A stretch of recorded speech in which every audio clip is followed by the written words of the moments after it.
Lactase is the major form of carbohydrate in milk. It is a disaccharide made up of the union of one glucose and one galactose molecule. Lactase is absorbed into the body by the small intestine. In order to absorb, it has to be digested back into glucose and galactose. Lactase is an intestinal brush border enzyme which catalyzes the conversion of lactase into glucose and galactose. Deficiency of lactase causes inability to digest lactase, which is known as lactose intolerance. There are 3 types of this disease, depending on the underlying cause. Primary lactose intolerance occurs mainly due to aging. Usually begins after childhood.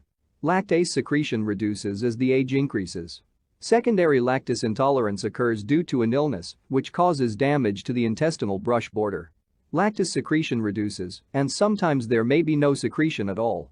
Some common examples for these illnesses are diabetic gastropathy, carcinoid syndrome, gastrinoma, and kwashiorkor. Congenital lactose intolerance is a rare autosomal recessive disorder in which the child is unable to secrete lactase from the birth. Now let's see some common signs and symptoms. Deficiency of lactase enzyme causes accumulation of lactase in the small intestine.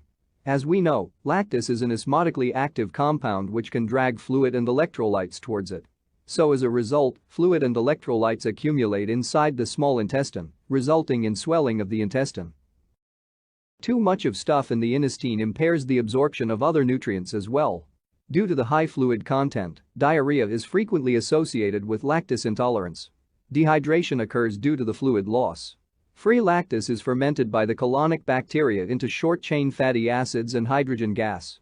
Hydrogen gas causes bloating and fluttering inside the gut. Abdominal pain, nausea and vomiting are some other symptoms. Now let's talk about the treatment. Lactose intolerance is a common disorder and it is not life-threatening. Dietary management is the primary form of treatment for lactose intolerance. Patient is advised to reduce or restrict lactose-containing food, such as milk. However, fermented milk products such as cheese and yogurt are well tolerated because they contain lactic acid and not lactose. Recently, commercially available lactase enzymes are also used to reduce symptoms.